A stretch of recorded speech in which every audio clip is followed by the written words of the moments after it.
안녕하세요, 마니입니다. 끝날 듯 끝나지 않고 계속되는 코로나19. 너무나도 이별하고 싶지만 끈질기게 우리의 바짓가랑이를 붙잡고 있는 듯한데요. 코로나19는 우리에게 변화를 가져오기도 했지만 세계 경제에는 악영향을 끼치기도 했습니다. 그 중에서도 무역시장에 커다란 상처를 주었는데요. 이 시련을 견디지 못한 미국이 최근 중국에게 이별을 고하고 있다고 합니다. 대체 미국과 중국 사이에는 어떤 일이 있었던 걸까요? 마니는 궁금해졌습니다.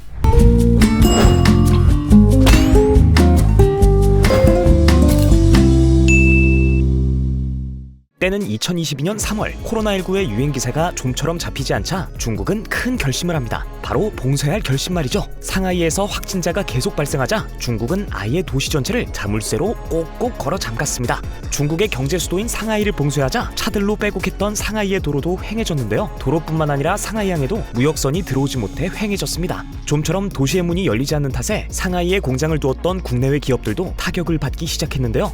물건을 나르는 배가 감소하니 물류비도 크게 오르게 되었고 운송기간도 길어지게 되어 부담을 느끼는 기업이 많아진 것입니다. 어느 정도로 심각했냐면 한국무역협회가 발표한 2022년 상하이시 코로나19 봉쇄에 따른 경제 현황 및 전망 보고서에 따르면 상하이 봉쇄로 하루에 발생한 손실은 하나로 무려 2조 2천억 원이나 된다고 해요. 상하이의 주요 공장들이 생산을 중단하면서 제품 생산량이 크게 감소했습니다. 사회적 비용과 방역 및 통제 비용 감당이 어려웠던 중국은 지난 8일 봉쇄 정책을 중단했지만 중국에 공장을 두었던 기업들은 이미 중국과 헤어질 결심을 한 후였던 것 같습니다. 중국의 봉쇄 정책으로 시가총액 1위를 달리던 애플이 중국 생산량을 줄이면서 주가가 흔들리자 미국은 탈중국을 본격화하기 시작했습니다. 차이나 리스크에 직격탄을 맞은 애플은 아이폰, 애플워치, 맥북 등 생산 기지를 중국에서 인도와 베트남으로 확대했는데요. 애플 외의 다른 기업들의 중국 의존도를 줄이기 위해 미국은 리쇼어링, 니어쇼어링, 프렌드쇼어링으로 공급망에 변화를 주고 있습니다. 여기서 잠깐! 리쇼어링이란 기업이 해외로 진출했다가 다시 본국으로 돌아오는 것을 말하고 니어쇼어링은 주변 나라, 프렌드쇼어링은 동맹을 맺은 나라에 기업을 두는 것을 말해요. 특히 미국은 니어쇼어링을 통해 인접국가인 캐나다와 멕시코에 재배치하여 공급망을 안정화했는데요. 여기서 가장 큰 혜택을 보고 있는 나라는 바로 멕시코입니다. 미국의 니어쇼어링으로 인해 멕시코는 제조 산업이 빠르게 부흥하여 코로나19 이전보다 더 높은 수준까지 도달했다고 해요. 또 새로운 일자리가 창출되는 등 다양한 긍정적인 혜택을 받고 있습니다. 이런 니어쇼어링의 기대 효과는 일시적인 것이 아닌 중장기적으로 지속될 예정이라고 하니 멕시코에겐 가장 좋은 일이 된 셈이죠.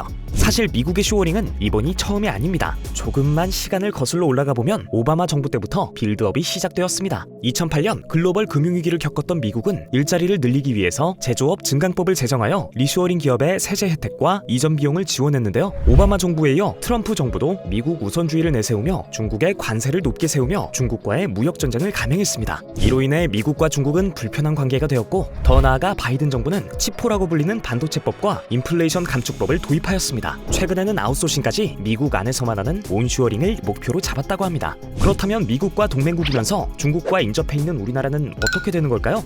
미국과 달리 우리나라는 쇼어링을 따라가지 못하고 있는 실정입니다. 전 세계적으로 탈중국을 외치며 리쇼어링 광풍이 불고 있는데요. 우리나라도 리쇼어링을 고용 관련 정책 중 하나로 추진하면서 공을 들였지만 우리나라로 돌아오는 기업은 그다지 많지 않습니다. 대표적인 예가 바로 2020년 2월에 있었던 와이어링 하네스 문제인데요. 와이어링 하네스는 자동차에 들어가는 전선 뭉치로 수많은 전기 장치들을 수작업으로 연결해야 하기 때문에 국내에선 인건비를 감당하기 어려워 모든 생산이 중국에서 이루어지고 있습니다. 하지만 코로나19로 생산이 원활하지 않자 2020년 현대자동차 울산 5공장이 멈추고 협력사들 도 줄줄이 휴업을 하게 되었던 것이죠. 와이어링 하네스 문제가 발생하고 우리나라는 자동화 장비의 개발로 리쇼어링 지원에 나섰지만 인건비와 같이 고정비에 대한 대책이 마련되지 않는 이상 국내로 돌아오는 기업이 있지 않을 것이라는 의견이 팽배합니다.